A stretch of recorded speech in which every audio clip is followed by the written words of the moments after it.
Hello everyone, இன்றைக்கி நம்ம ஒரு சிம்பிளான பனானா வீட் கேக் தான் பார்க்க போகிறோம். நானும் என் பையனும் சேர்ந்து பண்ண போகிறோம். அந்த சேஷ்டைகளை பார்க்குறீங்களா?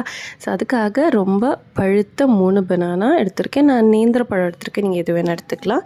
இது ஈஸி மெஷர்மெண்ட்ஸ், ஸோ அதனால் ரிமெம்பர் பண்ணுறதுக்கு ஈஸியாக இருக்கிறதுனால எல்லாமே நான் 1/4 கப் எடுத்திருக்கேன். ஸோ 1/4 கப் ஆயில் ஊற்றிக்கோங்க. நான் ரைஸ் பிரான் ஆயில் யூஸ் பண்ணியிருக்கேன். நீங்கள் வேணும்னா ரீஃபைண்ட் ஆயில் யூஸ் பண்ணிக்கோங்க. அதே மாதிரி 1/4 கப் யோகர்ட் நான் கொஞ்சம் அடித்து எடுத்திருக்கேன். அதாவது கர்டு கூட நீங்கள் எடுத்துக்கலாம் அதுக்கு பதிலாக. அண்ட் 1/4 கப், அதே 1/4 கப்பில் மில்க் எடுத்திருக்கேன். ஓகேங்களா? ஸோ அதே மாதிரி 2 1/4 கப் நாட்டு சர்க்கரை சேர்த்துக்கோங்க. எங்கேயும்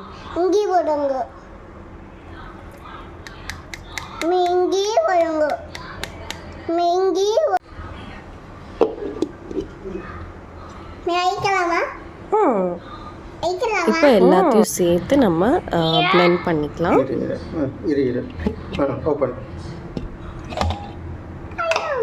பிளெண்ட் பண்ணதும் இந்த மாதிரி தான் இருக்குது.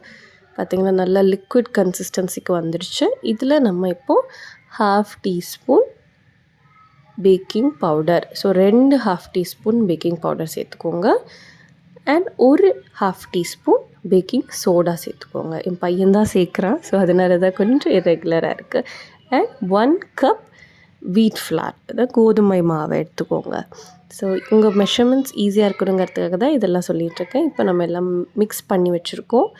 இந்த கேக் பேனில் க்ரீஸ் பண்ணிவிட்டு கொஞ்சம் ஆயில் தடவிட்டு நம்ம அதில் ஊற்றி நல்லா டேப் பண்ணிக்கோங்க. ஸோ ஏர் பபிள்ஸ் இல்லாமல் இருக்கும். அது மேலே கார்னிஷிங்காக நான் கொஞ்சம் வால்நட்ஸ், பதாம் அண்ட் கொஞ்சம் சோக்கோ சிப்ஸ் போடுறேன். அவன் தான் என்னை ஹெல்ப் பண்ணிகிட்டு இருக்கான். பார்த்தீங்களா, என்னை விடவே மாட்டேங்கிறான் ஸ்ப்ரெட் பண்ணுறதுக்கு.